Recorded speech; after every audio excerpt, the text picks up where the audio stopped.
로마서를 우리가 지금 펴놓고 같이 읽었습니다. 바울이 세 번째 전도 여행을 하는 중에 고린도라는 도시에 잠깐 머물게 되었는데 마침 그때가 겨울이었습니다. 그래서 그 겨울을 전도 여행 다니는 대신에 고린도에서 보내기로 작정을 했습니다. 고린도에서 보내면서 바울이 꼭 무엇인가 한 가지를 하기를 원했는데 그것이 뭐냐 하면 로마 교회에다가 편지를 쓰는 것이었습니다. 바울은 로마 교회에 퍽 가보고 싶었는데 이상하게 길이 자꾸 막혀서 가지를 못했습니다. 그래서 편지부터 먼저 써보내자 이렇게 생각을 하고는 젊은 더디오라고 하는 비서를 불러서 구술을 했습니다. 바울이 그때 나이가 거의 50대가 넘어갔기 때문에 요즘처럼 안경이 있는 시절이 아니지 않습니까? 아마 시력이 별로 안 좋았던 것 같아요. 그래서 처음부터 마지막까지 한마디 한마디 불러주는 것을 더디오가 다 적어서 기록을 한 다음에 그 편지를 베베라고 하는 여집사의 손에 들려서 로마에 있는 교회에다가 전해주도록 했습니다. 그 놀라운 편지가 오늘날까지 이렇게 하나님의 특별한 은혜로 남아서 성경 중에 성경이라고 하는 별칭을 가지고 우리 손에 들려진다는 것 참 기적 중에 기적이 아닐 수가 없습니다. 우리가 이 로마서 서두 첫 장 첫 절을 읽으면 알고 읽는 사람에게는 매우 충격적인 말이 나옵니다. 예수 그리스도의 무엇입니까? 종 바울이다. 그게 그렇게 대단한 말이냐 하고 우리가 느낄 수도 있겠습니다만 그것은 그때 사정을 몰라서 하는 이야기예요. 우리나라 말로 종이라고 번역을 했지 사실은 둘로스라고 하는 노예라는 단어거든요. 지금은 노예가 없으니 노예가 얼마나 천한 신분인가를 잘 모르죠. 그 당시만 해도 로마 인구의 약 절반이라고 하는 6천만 이상이 노예들이었는데 그들은 오늘날 공장의 기계나 똑같았어요. 생산수단이었습니다. 사람이 아니라 생산수단이었어요. 그래서 노예하고 당나귀하고는 똑같은데 노예는 말을 할 줄 안다는 것이 당나귀가 말을 하지 못한다는 것과 다르다 하는 말이 그저 공공연히 인정이 되고 또 사람들의 입에 오르내릴 정도로 사람 취급을 못 받았어요. 노예 시장에 가서 반나치가 되어서 단 위에서 기다리고 있으면 지나가던 사람들이 보다가 사고 싶은 주인이 나옵니다. 그러면 얼마요? 하고 흥정해가지고는 사가지고 갑니다. 집에 가서는 이미 뚫려져 있는 귀에다가 주인 이름을 새긴 귀고리를 달아줍니다. 그래서 그 시간부터 그 귀고리에 쓰여 있는 주인의 소유가 되어버리는 것입니다. 자기 이름도 다 없습니다. 자기 생각도 있을 수가 없습니다. 자기의 어떤 의지나 자기의 꿈이나 계획이라는 것은 상상조차도 할 수 없는 그저 말할 줄 아는 도구, 짐승, 그저 귀족을 위해서 농사나 짓고 심부름이나 하는 도구에 지나지 않았습니다. 이것이 노예란 말이에요. 그러니까 아무도 자기를 보고 난 노예요 하고 싶은 사람이 없어요. 그 신분상 그렇게 말하고 싶은 사람이 아무도 없습니다. 수치스러운 신분이기 때문에 피치 못해서 죽지 못해서 하는 말이지 자기를 소개할 때 노예라고 소개하는 사람이 없어요. 그런데 당대의 석학이라고 할 수 있는 바울이 그리고 당당하게 로마 시민권을 가지고 있던 바울이 주인이 누구였든지 간에 내가 노예요 하고 예수 그리스도의 노예요 하고 자기를 소개한다는 것은 참 우리의 상상을 초월한 일입니다. 그러면 바울이 죽지 못해서 할 수 없어 그렇게 했느냐? 나는 그렇게 보지 않습니다. 물론 우리 여러분이 잘 아시는 바와 같이 바울이 처음에 예수님을 만났을 때는 마음이 없는 예수 만났어요.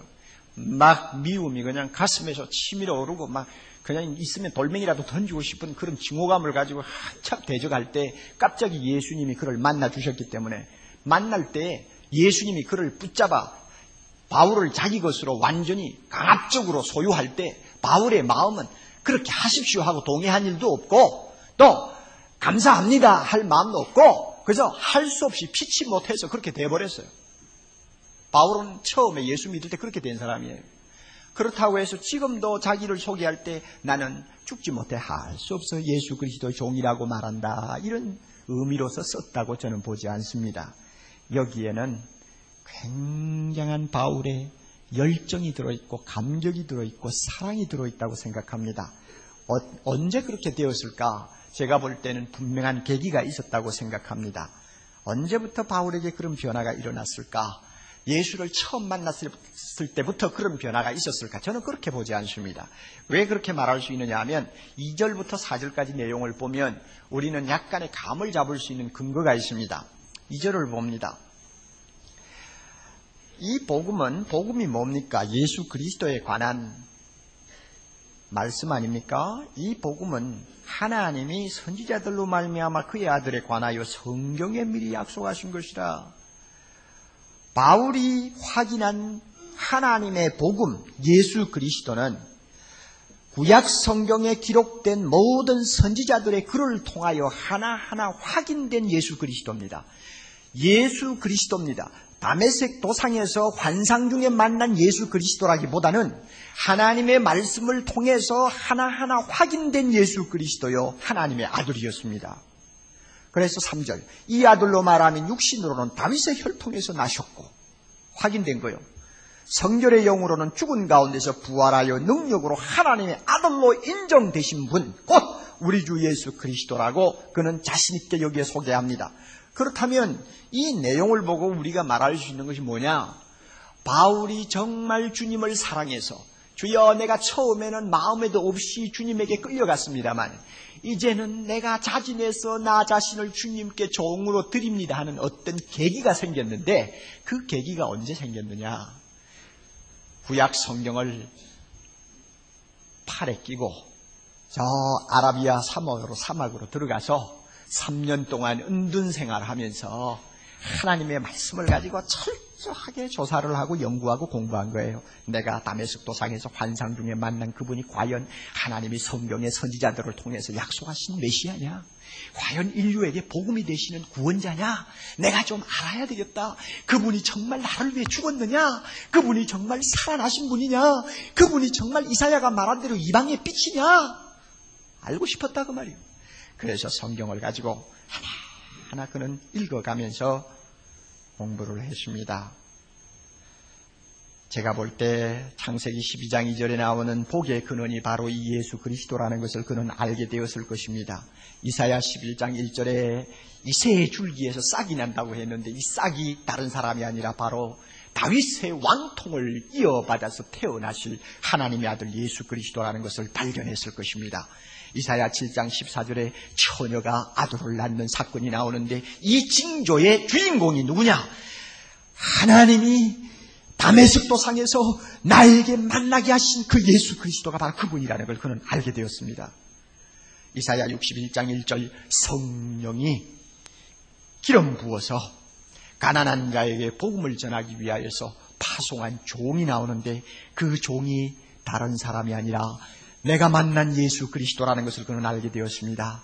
이사야 5장 6절 우리의 죄악을 담당하고 십자가에 죽는 어린 양으로 등장하는 그 종, 그분이 바로 하나님의 아들 예수 그리스도라는 것을 그는 알았습니다. 시편 16장 10절 썩음을 당치 않고 부활하실 분이 나오는데 바로 그분이 예수 그리스도라는 것을 알았습니다. 이사야 49장 6절 딱 끝까지 구원을 베푸는 이방의 빛이 등장하는데 그 빛이 다른 사람이 아니라 예수 그리스도라는 것을 그는 알았습니다. 그래서 내가 강제로 알게 되고 강제로 만나게 되고 강제로 믿게 된 그 예수 그리스도는 구약의 선지자들을 통하여 하나님이 수천 년 동안 약속해 놓으신 인류의 메시아요 이 세계를 위해서 하나님이 주신 복음이요 기쁜 소식이라는 것을 그는 확인하게 되었습니다. 그때 그는 그리스도 앞에 완전히 다시 한번 거꾸러지는 은혜를 받게 되었습니다. 그래서 4절에 성결의 영으로는 죽은 가운데서 부활하였다. 이 말씀은 조금 제가 해석을 해드립니다. 두 가지 방면으로 해석이 됩니다. 하나는 성결의 영으로는 하는 말은 예수 그리스도의 신성이, 즉 하나님이라는 것이 예수님의 부활을 통해서 인정이 되었다고 해석하는 것입니다. 왜 성결의 영을 그렇게 해석하느냐 하면 3절에 육신으로는 하는 말하고 대칭을 이루어서 그렇게 해석을 합니다. 여러분 아시나 봅니다. 예수님은 참 뭐예요? 하나님이시고 그 다음에 뭡니까? 참 사람이다. 믿습니까? 비디오실에 계시는 분 아멘 하세요. 그거 안 믿으면 여러분 예수를 헛믿고 있어요. 예수님은 참 하나님이요 참 사람입니다. 그것을 여기서 말씀하는 것이다. 그렇게 해석을 합니다. 그러나 저는 성결의 영으로는 하는 것을 예수님이 하나님이라는 신성을 가리킨다고 해석하는 것을 따르지 않습니다. 않고 저는 어떻게 어느 견해를 따르느냐 하면 성결의 영으로는 하는 말은 성령의 능력으로 예수님은 죽음을 이기고 부활하셨는데 그것을 통해서 하나님의 아들로 인정되었다 하는 것입니다. 그럼 인정된다는 말도 이상하지 않습니까? 부활하기 전에는 예수님은 하나님의 아들이 아니셨나요? 그 말이 아니에요. 하나님의 아들로 선포되었다, 확인되었다, 알려졌다 하는 뜻입니다. 여러분 이 본문 오해하지 않도록 하세요. 예수님은 부활하기 전에도 누굽니까? 하나님이십니다. 부활하고 나서 하나님이 된 거 아니에요. 부활하기 전에도 하나님이었는데 죽음을 이기고 성령의 권능으로 부활하신 다음에 비로소 그가 하나님이라는 것이 공공연히 온 세상에 선포되었다는 이야기입니다. 바울이 구약 성경을 놓고 이 사실을 하나하나 다 확인하면서 그 마음속에 뜨거운 감격이 솟구쳐 올랐습니다. 바울이 얼마나 울었을까? 내가 상상을 해보니까 성경을 앞에 놓고 특별히 이사야 53장 5절 같은 말씀, 그가 찔림은 우리의 허물을 인함이요 그가 상함은 우리의 죄악을 인함이라. 그가 징계를 받음으로 우리가 평화를 누리고 그가 채찍에 맞음으로 우리가 나음을 입었도다. 오 하나님, 나 같은 놈을 위하여 죽으신 주님, 얼마나 그가 성경을 부둥켜 안고 울었을까. 죄와 사망의 권세를 이기고 부활하신 그분이 바로 예수 그리스도 메시아라는 것을 알았을 때 그는 얼마나 가슴이 벅차서 소리를 질렀을까. 예수를 향하여 돌멩이질을 하고 침을 뱉는 자기를 불러서 이 예수 그리스도를 세상에 전하는 사도로 불러주신 예수 그리스도의 그 은혜 앞에 그가 얼마나 감격해서 흐느꼈을까. 제가 가만히 생각하니까 바울의 심정을 충분히 이해하고도 남겼어요. 그래서 그는 이제는 자진해서, 억지로가 아니고 자진해서 예수 그리스도의 종으로 그는 살기로 가슴속에 100번, 1000번 다짐한 사람이 되어버렸습니다. 그래서 예수 그리스도의 종 바울이라고 쓴 거예요. 자기는 없어지고 예수만 남았어요. 이제는 자기가 가는 길이 몹시 험악한 길이라는 걸 잘 알아요. 예수님이 그에게 다 보여주셨어요. 얼마나 매를 맞아야 되고 얼마나 감옥에 가야 되고 얼마나 모욕과 멸시를 당해야 되는지 주님이 다 보여주셨지만 주여 감사합니다, 가겠나이다 하고 그는 자기를 주님께 드렸어요. 그는 고린도전서 4장 9절에 나오는 바와 같이 천사와 사람들의 구경거리가 되어서 인생을 살았습니다. 어떻게 저렇게 처량하게 인생을 사느냐. 많은 사람들이 조롱하고 비웃었습니다만 그는 그 길을 가기를 원했습니다. 왜냐하면 그것이 예수 그리스도의 종으로서 사는 길인 줄 알았기 때문에. 그래서 마지막에는 예수께 받은 사명 곧 하나님의 은혜의 복음 증거하는 일을 마치려 하면은 내 생명을 조금 더 귀한 것으로 여기지 아니하노라 죽을 각오도 했습니다.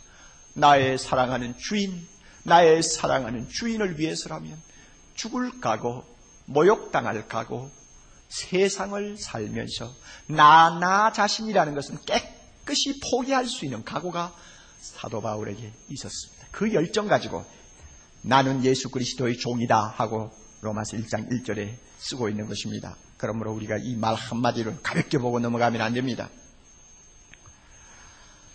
여러분이 이렇게 말씀을 들으면 흥미가 별로 없을지 모릅니다. 절 좀 똑똑히 보세요. 그건 바울에게나 해당하는 말이지 내하고 무슨 상관이냐. 선교사 같은 사람이나 그런 참 결심을 하고 나갈 일이지 나 같은 평신도에게 이 말씀이 그렇게 와서 닿는 것 없다 그렇게 생각할지 모릅니다. 그러나 그 생각이 성령의 생각이 아니고 철저하게 인간의 생각이라는 것을 제가 오늘 지적을 해드립니다. 이것은 분명합니다. 우리는 바울이 아닙니다. 우리는 사도도 아닙니다. 그렇죠? 아닙니다. 아니에요. 옥목사도 아니에요. 그런데 바울도 아니고 사도도 아니지만은 우리는 그와 똑같은 것이 있어요. 우리도 바울처럼 처음에 예수 믿을 때는 믿기 싫을 때 믿었어요. 저는 나서부터 믿었으니까 뭐 그런 감정도 없었지만은 대부분이 보면 처음에 예수 믿을 때 믿고 싶어 믿은 사람 별로 없어요. 할 수 없어 끌려가서 믿었지. 모두가 다메섹 도상에서 예수 만난 것처럼 강제로 만나가지고 강제로 예수 알게 되고 교회 다니게 됐죠. 그러나 끝까지 그와 같이 억지로 예수 믿고 사는 사람이 되어서는 안 됩니다. 안 돼요. 예수님께서 요한복음 15장 16절에 너희가 나를 택한 것이 아니요 내가 너희를 택하여 세웠다 하신 말씀처럼 처음에는 주님 편에서 일방적으로 나를 끌어서 예수 믿게 했지만 그 다음부터는 바울의 가슴 속에 일어난 감격과 함께 그에게 변화가 있었던 것처럼 우리에게도 그런 변화가 있어야 합니다. 다시 말하면 우리는 바울도 아니고 사도도 아니지만 한 가지 분명한 것은 우리도 예수 그리스도의 종이라는 사실입니다. 옥 목사 어떻게 그걸 증명할 수 있나? 그렇게 말하겠죠? 성경 봅니다. 6절 봅니다, 여러분. 제가 휴가를 보내면서 저 뒷자리에 앉아서 가만히 뒷모습들을 많이 살폈는데 성경을 얼마나 잘 찾나 하고 뒤에서 보기도 하고 설교 시간에 뭐 하나 보기도 하고 좀 해봤는데 참 잘 찾으시고 잘 들으시고 잘 보는데 가끔 가다가 별난 별종이 있어요. 별종이. 그냥 말 안 할래요. 부끄러워가지고. 재밌는 일을 하는 사람들이 있어요. 그런데 이제부터 그러지 마시고 본문을 보세요. 몇 절이라고 그랬나요? 6절이라고 그랬어요. 6절 보세요. 너희도 그들 중에 있어. 이 너희가 누구일까요? 편지를 받는 수신자들이죠. 로마 교회 교인들, 그러니까 평신도들, 우리하고 똑같은 사람들이요. 너희도 그들 중에 있어. 즉 예수 믿는 모든 사람들 중에 있어. 그 가운데 있어. 예수 그리스도의 무엇입니까? 것으로 부르심을 입은 자니라. 그러니까 전부 중간에 다 빼버리고 다시 읽으면 너희도 예수 그리스도의 것으로 부르심을 입은 자니라. 로마에 있는 성도 여러분들도 나와 똑같이 예수 그리스도의 것으로 부르심을 입었다는 것을 기억하십시오 하는 말입니다. 그렇다면 예수 그리스도의 것이라는 뜻이 뭡니까? 것, 소유라는 말이죠. 예수님의 소유가 되었어요. 소유가 되었으면 우리는 뭡니까? 종이요, 종. 내 것은 깡그리 없어지고 주인의 것으로 완전히 소속이 된 종이요. 로마의 교인들이 예수 믿자 말자 예수 그리스도의 종이 되어버린 것처럼 오늘 우리도 예수를 믿자 말자 내가 원하든 원하지 않든 나는 만군의 여호와 하나님의 아들 되신 예수 그리스도의 소유가 되었어요. 이거 하나만은 변함이 없습니다.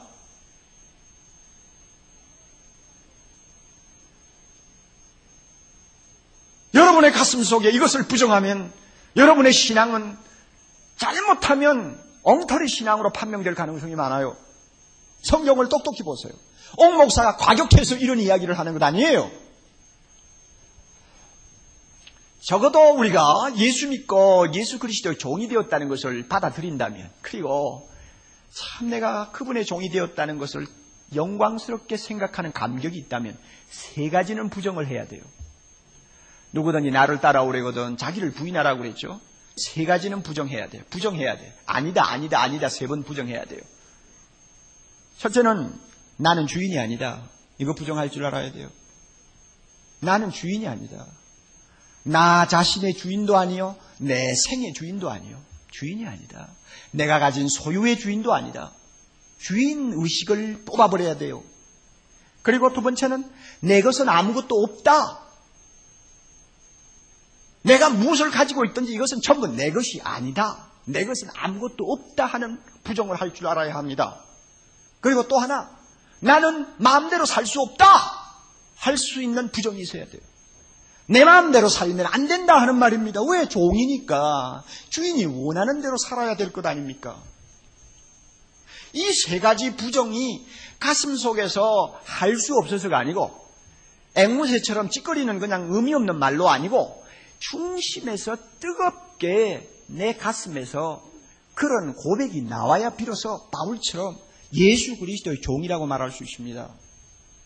다시 한번 말합니다. 세 가지 부정. 나는 뭐요? 주인이 아니다. 또 두 번째는 뭐요? 내 것은 아무것도 없다. 또 그 다음에 세 번째 뭐요? 내 마음대로 살면 안 된다. 내 마음대로 살면 안 돼요.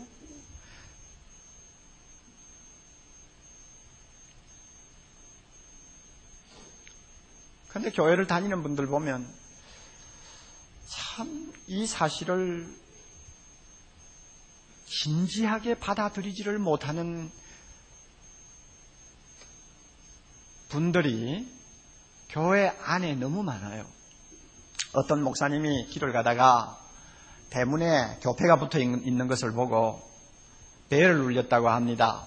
너무 반가워서 눌렸는지 아니면 남의 교인 뺏어가려고 눌렸는지는 모르지만 하여튼 눌렀어요. 눌렸는데 새파란 새댁이 생글생글하면서 나와서 문을 열어줍니다. 누구세요? 이럽니다. 그러니까 목사님이 안녕하세요.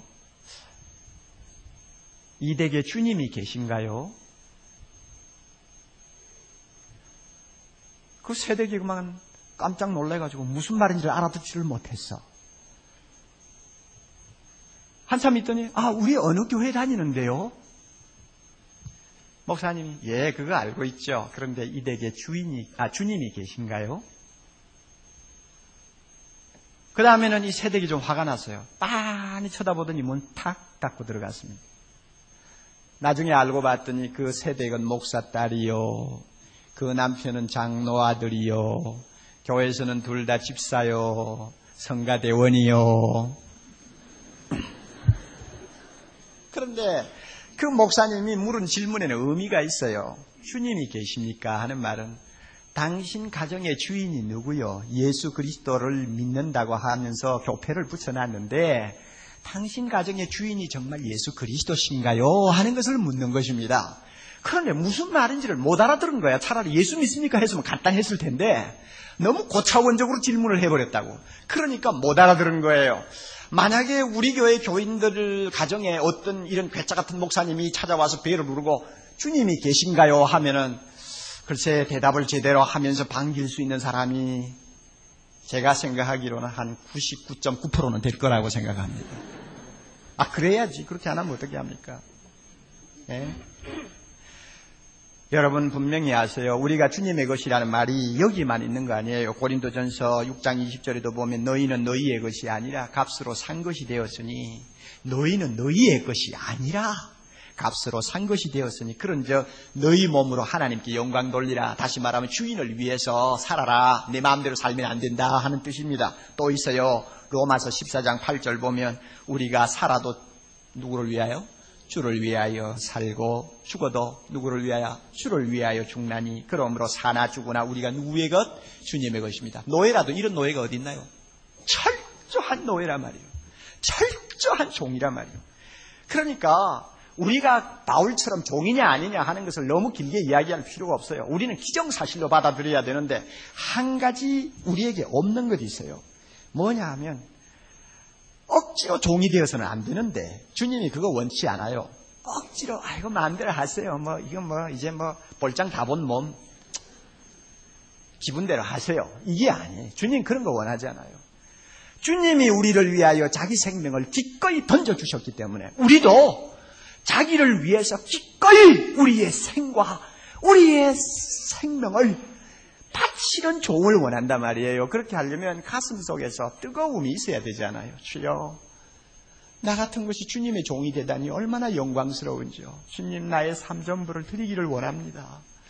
나는 이제 주인이기를 원치 않습니다. 내 것이 하나도 없는 그야말로 모두가 주의 것이라고 고백하는 사람 되기를 원합니다. 좀 이렇게 하는 고백이 나와야 되는데 오늘 대부분의 성도들에게 이 고백이 약해요. 이 감격이 약해요. 오늘 이 시간 성령께서 이 자리에 임하신 주의 영이 우리의 돌같이 굳은 마음을 녹여주셔서 바울처럼 눈물을 흘리며 주님 앞에 엎드려 주여 나는 당신의 종입니다 하고 고백하는 감격 주시기를 바랍니다. 성령이 우리의 주님의 씨로 있는 마음을 뜨겁게 하사 우리의 생을 주님 앞에 뜨겁게 드리기를 원하는 열정을 이 시간 허락해 주시기를 바랍니다. 여러분, 예수 믿는 우리가 세상 사람과 다른 데가 있어야 되지 않습니까? 무엇이 다르나요? 가끔 보면은 우리가 구원받았다는 것이 세상 사람과 다르다고 착각을 하고 있는데 그런 착각하면 안 돼요. 예수 믿으면 구원받았어요. 믿음으로 구원받았습니다. 그러나 구원받았다는 그것이 세상 사람들 눈에 차이점으로 보입니까? 하나도 보이잖아요. 세상에 나가서 한번 나란히 서보세요. 구원받은 사람인지 안 받은 사람인지 차이점이 어디 있어요? 없어요. 우리가 구원받았다고 하는 그것으로 세상 사람과 구별이 될 수가 없습니다. 무엇으로 구별되느냐? 삶의 스타일로 구별이 되는 것입니다. 살아가는 양식에 따라서 우리가 세상 사람과 얼마나 다른가 하는 것이 확연하게 드러나는 것입니다. 그러면 우리의 삶의 양식, 스타일은 뭡니까? 예수님의 종으로 사는 것입니다. 내가 주인인 것처럼 하고 사는 것이 아니라 그건 세상 사람이요.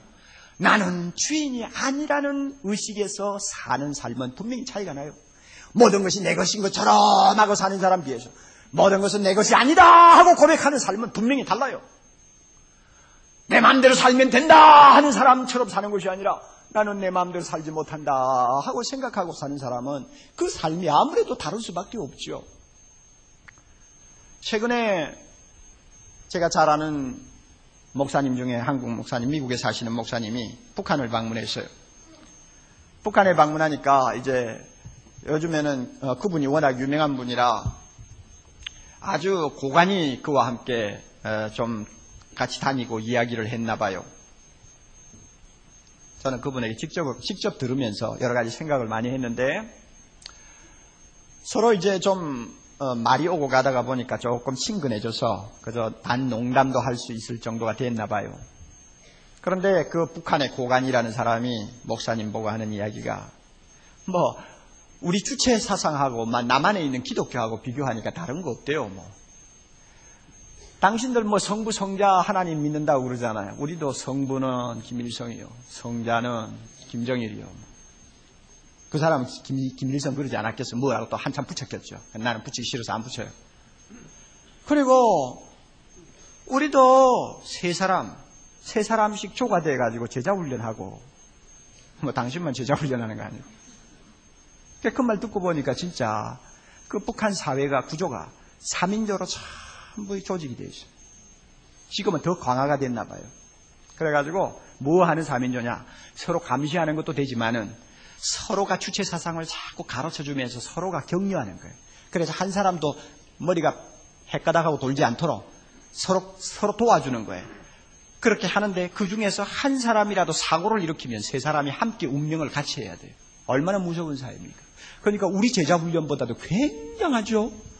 우리 제자훈련 한 7, 8명 데리고 하는데 한 사람이 잘못된다고 해서 그 운명을 같이 하는 제자훈련원이 어디 있어요? 그 지도자가 어디 있어요? 없어요.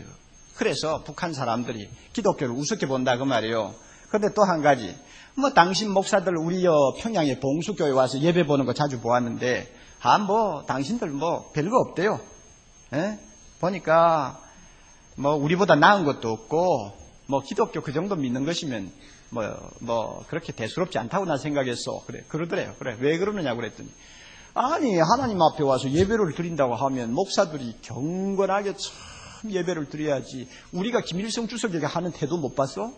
당신이 하나님 앞에 예배 드린다면 경건하게 드려야 되는데 보니까 목사들 카메라 가지고 와가지고 비디오 카메라 가지고 와가지고 기도 시간에도 그거 찍느라고 정신이 없고 돌아다니면서 막 그거 사진 담아가지고 자기 선전하려고 야단치는 거 보니 아이고 틀려먹었다 별거 아니다. 나는 그렇게 생각해서다 그러더래요.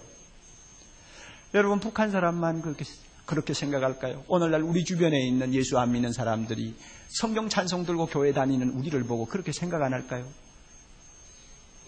뭐가 다른 것이 있어야 세상을 변화시키지.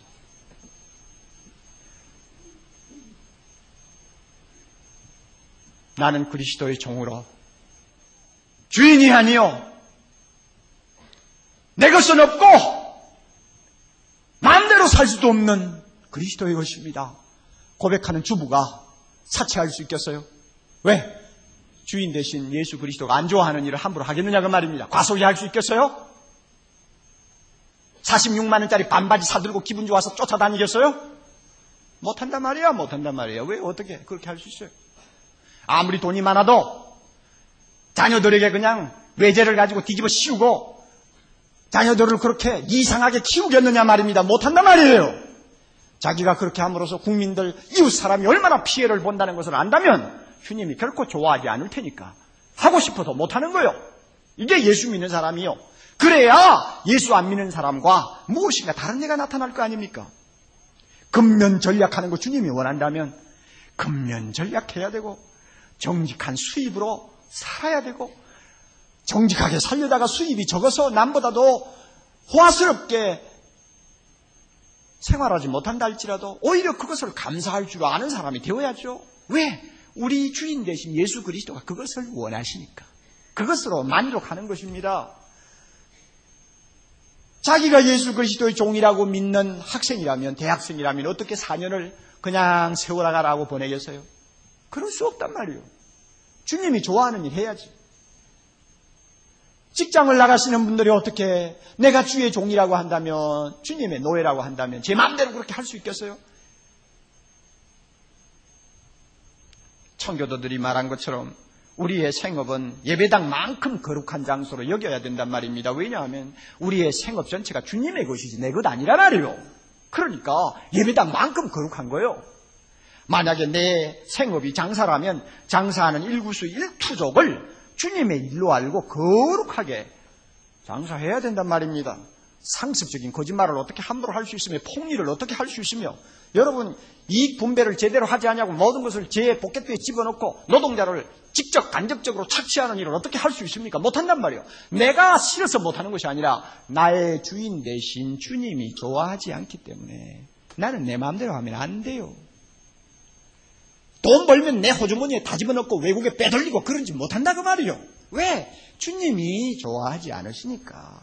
그래서 예수 믿는 사람은 결국 안 믿는 사람과 철저하게 칼라가 달라질 수밖에 없다는 것입니다. 오늘 사회가 기독교에게 요구하는 것이 바로 이것인데 불행하게도 많은 사람이 이 차이점을 보여주지 못하고 살고 있습니다.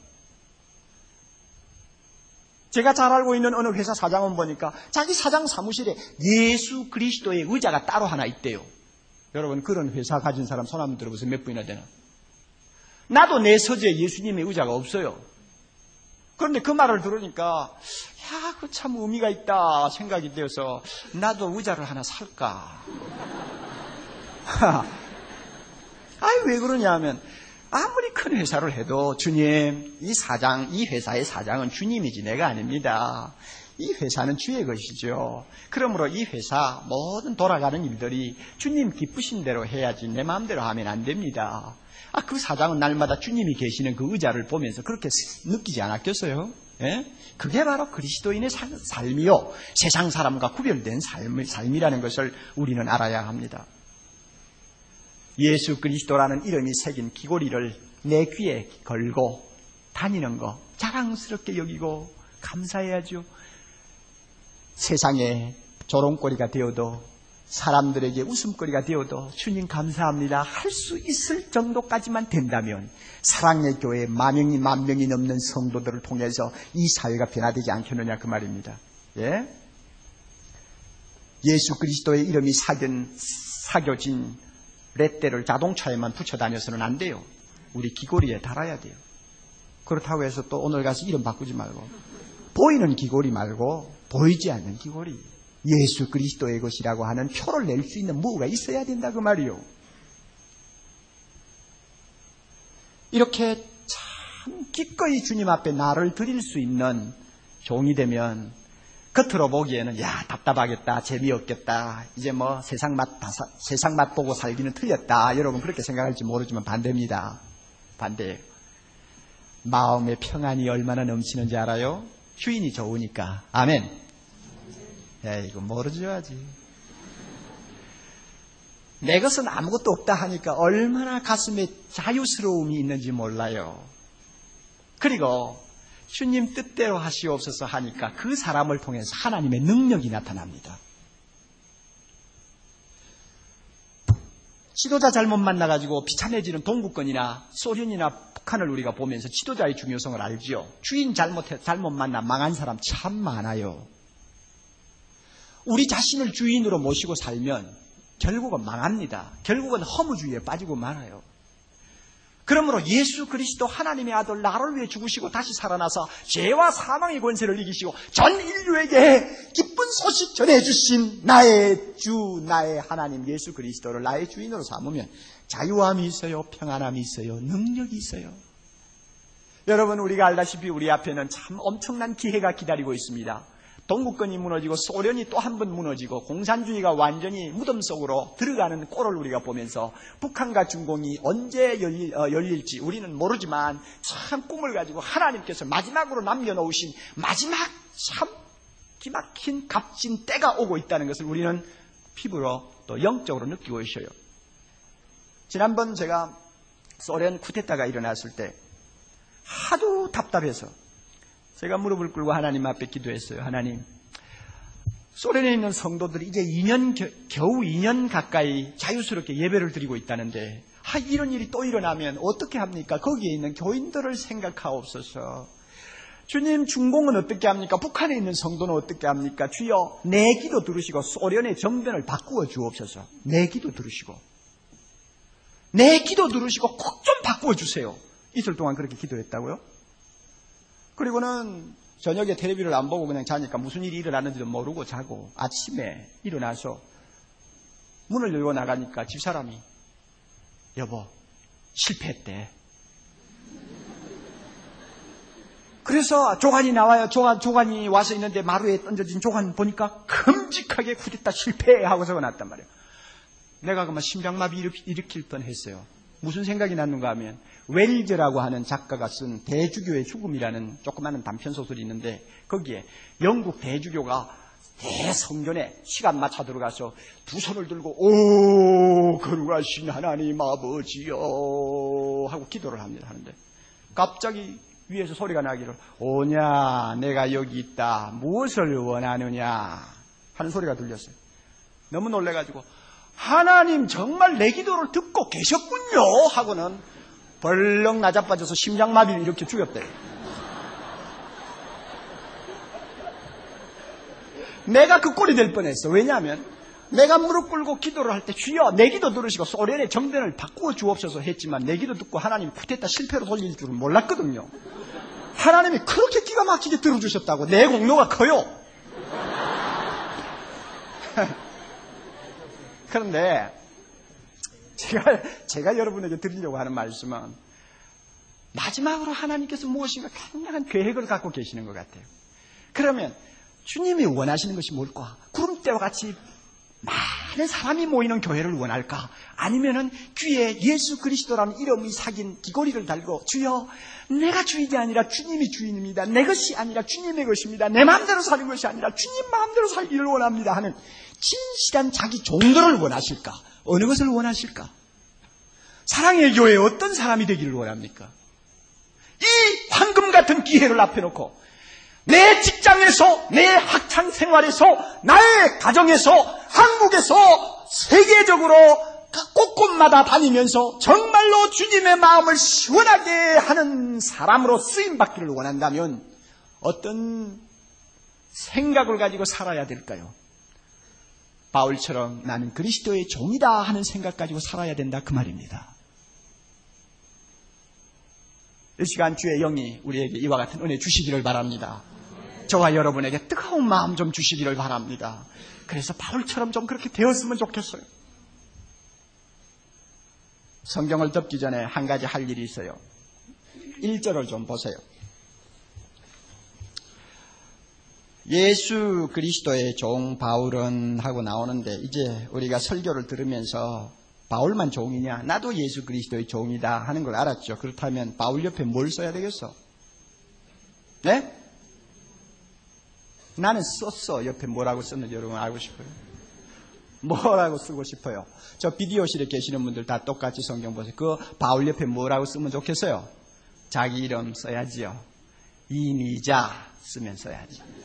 김철호 써야지. 쓰라고요. 왜 웃어요? 쓰세요. 써야 돼요. 왜 바울만 그리스도의 종입니까? 나도 종이지. 얼마나 영광스러운 일인데. 그 다음에 또 한 가지 더 해야 돼. 6절. 너희도 그들 중에 있어 예수 그리스도의 것으로 부르심을 입은 자 아니라 그랬다면 이 너희라는 것은 막연하지 않습니까? 그 너희 옆에다가 뭐라고 써야 되겠어? 내 이름 써도 좋고 아니면 나도 하고 써도 좋죠. 그렇죠. 나도 예수 그리스도의 것으로 부르심을 입었느니라 여러분 쓰세요.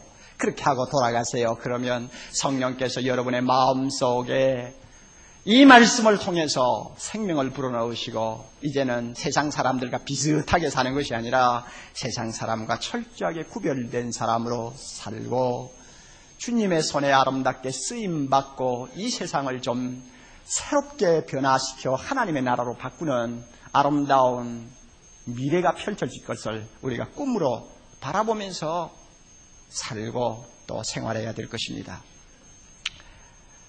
여러분 찬송가 참 좋은 것이 하나 있거든요. 종이 부르는 찬송가예요. 누구의 종이냐 하면 예수 그리스도의 종이 부르는 찬송가입니다. 그 찬송을 좀 같이 부르고 제가 끝냈으면 좋겠는데 355장 집에 가서 혼자 부를 때는 천천히 부르시면 좋고 같이 부를 때는 박자를 좀 빨리 해서 부르는 것이 좋습니다.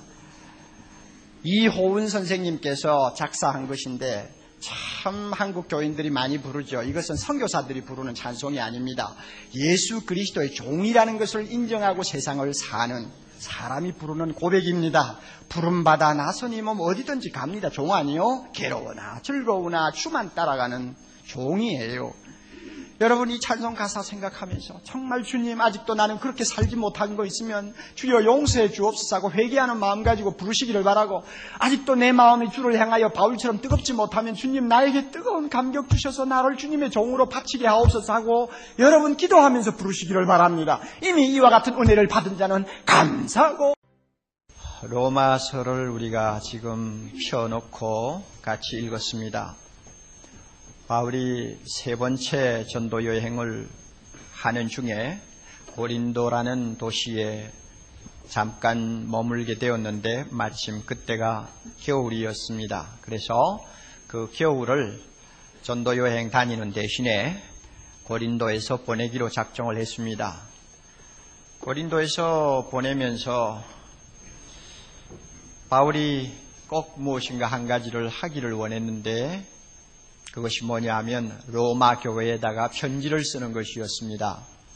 바울은 로마 교회에 퍽 가보고 싶었는데 이상하게 길이 자꾸 막혀서 가지를 못했습니다. 그래서 편지부터 먼저 써보내자 이렇게 생각을 하고는 젊은 더디오라고 하는 비서를 불러서 구술을 했습니다. 바울이 그때 나이가 거의 50대가 넘어갔기 때문에 요즘처럼 안경이 있는 시절이 아니지 않습니까? 아마 시력이 별로 안 좋았던 것 같아요. 그래서 처음부터 마지막까지 한마디 한마디 불러주는 것을 더디오가 다 적어서 기록을 한 다음에 그 편지를 베베라고 하는 여집사의 손에 들려서 로마에 있는 교회에다가 전해주도록 했습니다. 그 놀라운 편지가 오늘날까지 이렇게 하나님의 특별한 은혜로 남아서 성경 중에 성경이라고 하는 별칭을 가지고 우리 손에 들려진다는 것 참 기적 중에 기적이 아닐 수가 없습니다. 우리가 이 로마서 서두 첫 장 첫 절을 읽으면 알고 읽는 사람에게는 매우 충격적인 말이 나옵니다. 예수 그리스도의 무엇입니까? 종 바울이다. 뭐 그게 뭐 그렇게 대단한 말이냐 하고 우리가 느낄 수도 있겠습니다만 그것은 그때 사정을 몰라서 하는 이야기예요. 우리나라 말로 종이라고 번역을 했지 사실은 둘로스라고 하는 노예라는 단어거든요. 지금은 노예가 없으니 노예가 얼마나 천한 신분인가를 잘 모르죠. 그 당시만 해도 로마 인구의 약 절반이라고 하는 6천만 이상이 노예들이었는데 그들은 오늘날 공장의 기계나 똑같았어요. 생산수단이었습니다. 사람이 아니라 생산수단이었어요. 그래서 노예하고 당나귀하고는 똑같은데 노예는 말을 할 줄 안다는 것이 당나귀가 말을 하지 못한다는 것과 다르다 하는 말이 그저 공공연히 인정이 되고 또 사람들의 입에 오르내릴 정도로 사람 취급을 못 받았어요. 노예시장에 가서 반나치가 되어서 단 위에서 기다리고 있으면 지나가던 사람들이 보다가 사고 싶은 주인이 나옵니다. 그러면 얼마요? 하고 흥정해가지고는 사가지고 갑니다. 집에 가서는 이미 뚫려져 있는 귀에다가 주인 이름을 새긴 귀고리를 달아줍니다. 그래서 그 시간부터 그 귀고리에 쓰여 있는 주인의 소유가 되어버리는 것입니다. 자기 이름도 다 없습니다. 자기 생각도 있을 수가 없습니다. 자기의 어떤 의지나 자기의 꿈이나 계획이라는 것은 상상조차도 할 수 없는 그저 말할 줄 아는 도구, 짐승, 그저 귀족을 위해서 농사나 짓고 심부름이나 하는 도구에 지나지 않았습니다. 이것이 노예란 말이에요. 그러니까 아무도 자기를 보고 난 노예요 하고 싶은 사람이 없어요. 그 신분상 그렇게 말하고 싶은 사람이 아무도 없습니다. 수치스러운 신분이기 때문에 피치 못해서 죽지 못해서 하는 말이지 자기를 소개할 때 노예라고 소개하는 사람이 없어요. 그런데 당대의 석학이라고 할 수 있는 바울이 그리고 당당하게 로마 시민권을 가지고 있던 바울이 뭐 주인이 누구였던지 간에 내가 노예요 하고 예수 그리스도의 노예요 하고 자기를 소개한다는 것은 참 우리의 상상을 초월한 일입니다. 그러면 바울이 죽지 못해서 할 수 없어 그렇게 했느냐? 나는 그렇게 보지 않습니다. 물론 우리 여러분이 잘 아시는 바와 같이 바울이 처음에 예수님을 만났을 때는 마음이 없는 예수 만났어요.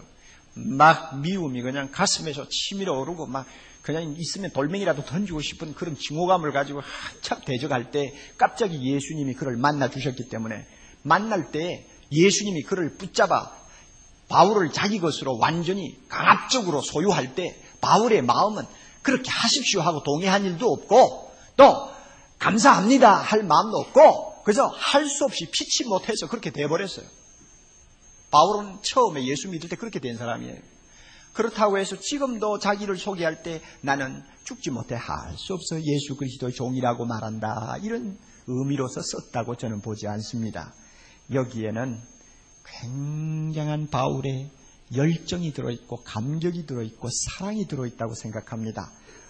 언제 그렇게 되었을까? 제가 볼 때는 분명한 계기가 있었다고 생각합니다. 언제부터 바울에게 그런 변화가 일어났을까? 예수를 처음 만났을 때부터 그런 변화가 있었을까? 저는 그렇게 보지 않습니다. 왜 그렇게 말할 수 있느냐 하면 2절부터 4절까지 내용을 보면 우리는 약간의 감을 잡을 수 있는 근거가 있습니다. 2절을 봅니다. 이 복음이 뭡니까? 예수 그리스도에 관한 말씀 아닙니까? 이 복음은 하나님이 선지자들로 말미암아 그의 아들에 관하여 성경에 미리 약속하신 것이라. 바울이 확인한 하나님의 복음, 예수 그리스도는 구약 성경에 기록된 모든 선지자들의 글을 통하여 하나하나 확인된 예수 그리스도입니다. 예수 그리스도입니다. 다메섹 도상에서 환상 중에 만난 예수 그리스도라기보다는 하나님의 말씀을 통해서 하나하나 확인된 예수 그리스도요 하나님의 아들이었습니다. 그래서 3절 이 아들로 말하면 육신으로는 다윗의 혈통에서 나셨고 확인된 거요. 성결의 영으로는 죽은 가운데서 부활하여 능력으로 하나님의 아들로 인정되신 분 곧 우리 주 예수 그리스도라고 그는 자신 있게 여기에 소개합니다. 그렇다면 이 내용을 보고 우리가 말할 수 있는 것이 뭐냐? 바울이 정말 주님을 사랑해서 주여 내가 처음에는 마음에도 없이 주님에게 끌려갔습니다만 이제는 내가 자진해서 나 자신을 주님께 종으로 드립니다 하는 어떤 계기가 생겼는데 그 계기가 언제 생겼느냐? 구약 성경을 팔에 끼고 저 아라비아 사막으로 들어가서 3년 동안 은둔 생활하면서 하나님의 말씀을 가지고 철저하게 조사를 하고 연구하고 공부한 거예요. 내가 다메섹 도상에서 환상 중에 만난 그분이 과연 하나님이 성경의 선지자들을 통해서 약속하신 메시아냐? 과연 인류에게 복음이 되시는 구원자냐? 내가 좀 알아야 되겠다. 그분이 정말 나를 위해 죽었느냐? 그분이 정말 살아나신 분이냐? 그분이 정말 이사야가 말한 대로 이방의 빛이냐? 알고 싶었다 그 말이에요. 그래서 성경을 가지고 하나하나 그는 읽어가면서 공부를 했습니다. 제가 볼 때 창세기 12장 2절에 나오는